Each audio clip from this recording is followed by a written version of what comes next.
Hey, welcome back to Carly Stevens Books. My name is Carly Stevens. Let's talk about some really bad writing advice.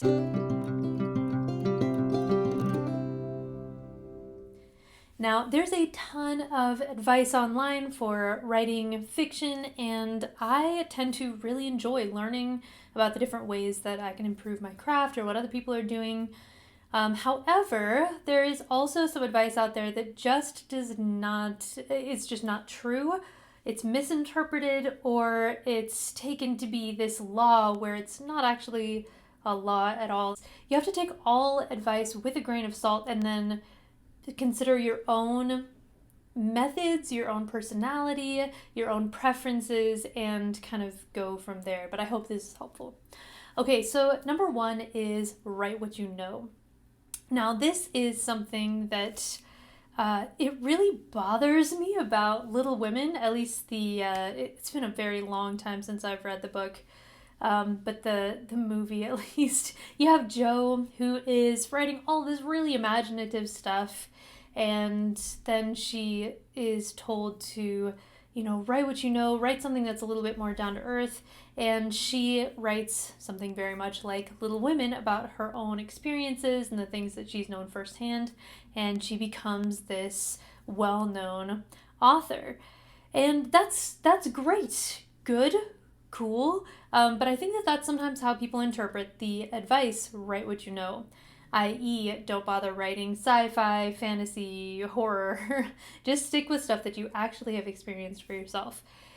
The grain of truth in this is that you should look inside your own experience for the authentic emotional resonance of your story. Now, I write a variety of genres, but fantasy is the main one. And obviously, I've never had magical abilities. I've never been this amazing warrior or this princess or whatever. But I tried to be as honest as I could be with how I might feel in a situation where I do feel fear or embarrassment or attraction or whatever it is. And in that way, I'm writing what I know, but that's not to say that I'm only writing about what it's like to be a white female English teacher who lives in Colorado. That would be so confining if that's all that I could write about. So there is some truth to that one, but it is so often misinterpreted that I wanted to just throw that one out there as the very first. Okay, the second piece of writing advice that is not for everybody is write every day. If you're serious about writing, you're going to write every day. Now, this is true for a lot of people. They do write every day, and that's awesome. I go through seasons where I write just about every day.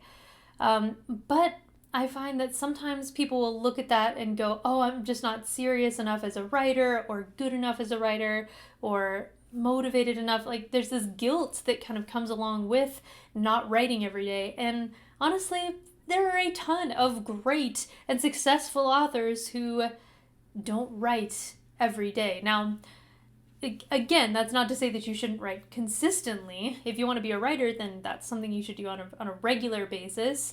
But if things just get really busy for a couple weeks and then you get back to it as soon as you can, no shame in that whatsoever. It's not that you're unmotivated. It's not like you're not cut out to be a writer if for some reason you need to take a break, or if your process includes a span of time where you're just thinking and really mulling over your ideas and making notes and things like that. So that's what I have to say about that one. It works for some people, but if you are not in that group that can write every day, then don't force yourself to write every day. Just get back into it, get back into it, get back into it. The next one is going to be probably the most, I don't know, all of these are a little bit controversial, but maybe this one will be the most controversial. It's stick with one project at a time. I think for a lot of people, this is actually true. It's a good idea to stick with one project at a time. Don't hop around to the next shiny thing. So this is another one with a caveat, just like almost all writing advice. It comes with this caveat: take what works for you, discard what doesn't work for you. But okay, pros to working on one project at a time. the biggest pro is that, especially if you're a beginning writer, you are more likely to get to the end of a story if you stick it out through that difficult middle portion. Now, I'm all for finishing projects, slowly making progress through that muddy middle and actually getting to the end of a first draft. That's super important. However, what I've found in my own writing process, which is fairly chaotic, to be honest, is that sometimes I'll not quite be sure about what I'm doing over here and I need to let it simmer. And in the meantime, I have this idea that I can execute really quickly. So, for example, I have a pen name, Ann Harrison, and I write these short Christmas romances. They're like Hallmark romances. You can read them in about the same amount of time as it takes to watch a Hallmark movie, so they're like an alternative. These are very simple, easy to write, easy to read books compared to my fantasy series that really took an enormous amount of thought because I had so many characters that all have different thought processes and agency and, are moving and reacting in different ways.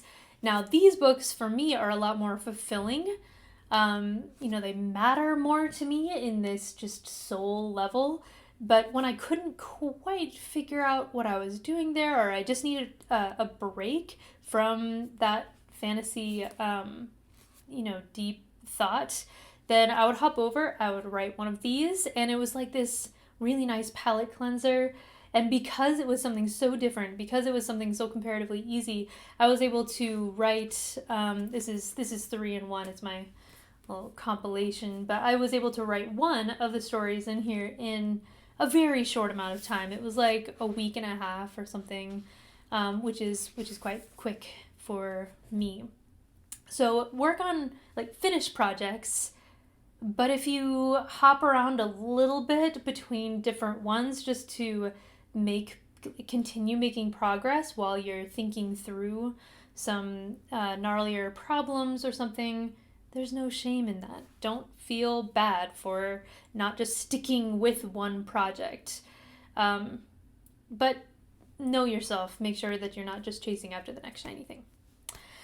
Okay, next is more of a craft thing. In fact, all the rest are going to be craft things. This one I've heard quite a bit. Don't use adverbs. Adverbs are words that modify verbs primarily, like slowly, quickly. Most adverbs have that ly at the end. He said sadly, that kind of thing. I think it's rubbish advice. It comes from a good place. You don't want to. It's usually stronger and better to have something like an active verb instead of an adverb. So instead of he said sadly, you could say he muttered. Usually that is going to sound stronger. However, sometimes adverbs are necessary. Sometimes something is done in a particular way and there's just no better way to get that across. So if you tend to use and like adverbs, then just make sure that they're actually doing what they need to be doing for you. My theory about what good writing is boils down to the idea that the form of it, the style of it, matches the content of it, and those things are worthwhile. And I can unpack that for quite a while, but it essentially is the style matching what's being said. If so, then that is good writing. So if the adverbs are enhancing what you're saying, if they're flowing along in the style that you want with the effect that you want, then awesome. If not, then pair those back and see what happens. But I'm not anti-adverb. Okay, my next one is the debate around said.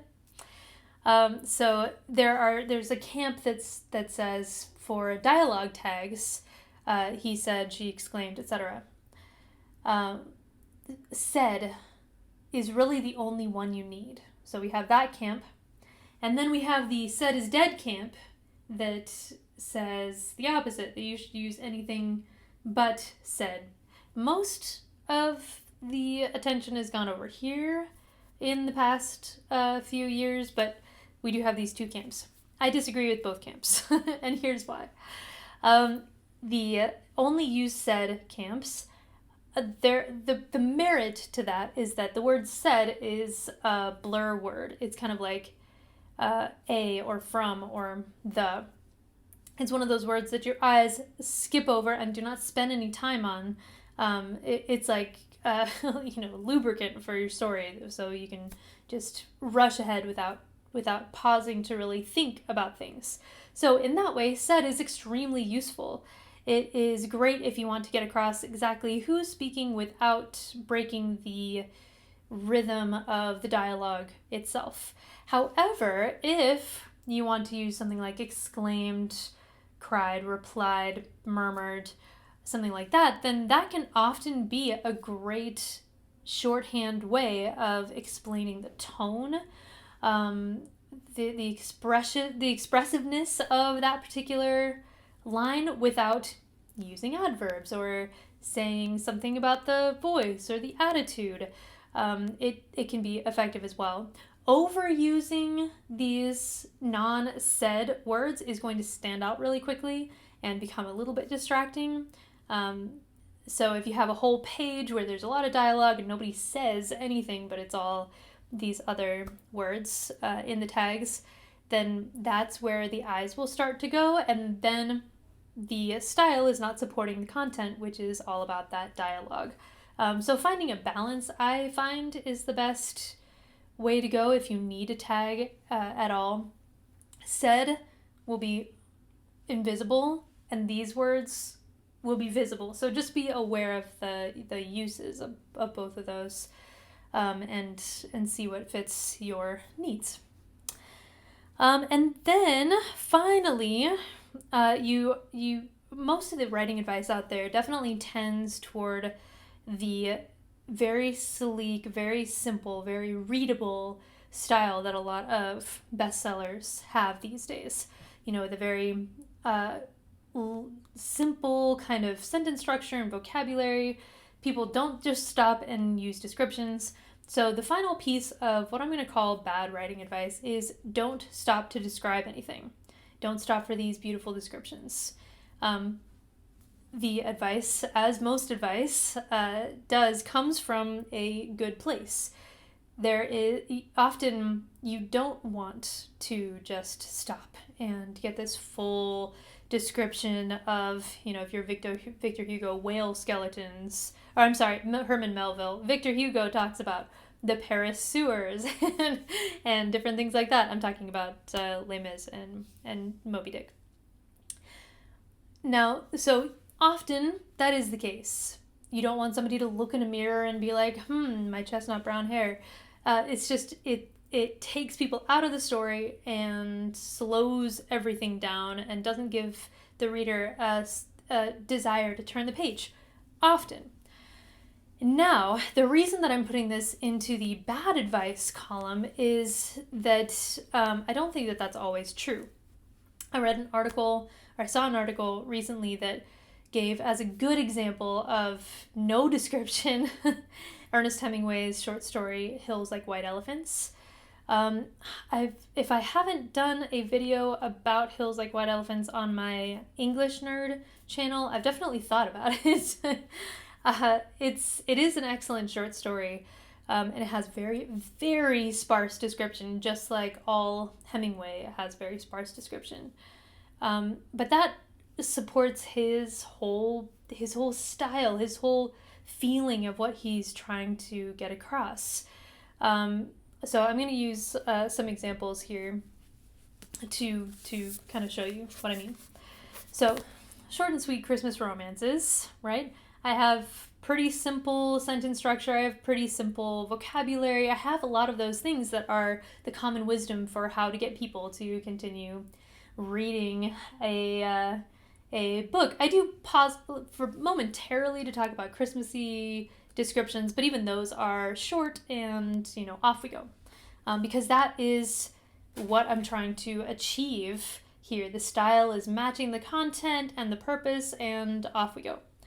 On the other hand, I also wrote Laertes, a Hamlet retelling that's dark academia, and part of the whole dark academia genre, is this aesthetic, is just being in this place where there are old books and references, and you really marinate in the descriptions, and that's part of what people go to these books for. So by comparison, this book, it's the same length and everything, but the sentence structure is I allowed it to be much more complex. The vocabulary is much more complex. There are like multiple languages in here, but that's the point, or not the only point of dark academia, but that's one of the expectations and why people go to that genre at all. So my point is that yes, if you're just randomly stopping to talk about the beautiful flowers, you might want to consider how this could slow down your reader. On the other hand, if you're writing a book that is a slower paced kind of read, or something, a genre where that's part of what people expect of you, then don't be afraid to use descriptions either. So I know for those of you who like rules, this might have been a little aggravating, but for those of you who kind of know yourself, I hope this was permission to take the advice that is good for you and good for your story, and leave the advice that isn't. Because again, in my opinion, good writing is when the style, the form, matches the content and the purpose. The purpose of this, very quick, simple, predictable entertainment. Purpose of this, marinate in the beautiful language and ideas, and then bawl your eyes out. So, obviously very different. More to it than that, but you see my point. All right, if you want more writing, publishing, indie author life content, don't forget to subscribe to my channel, Carly Stevens Books. Like this video if you like it, and I will see you next week. Bye.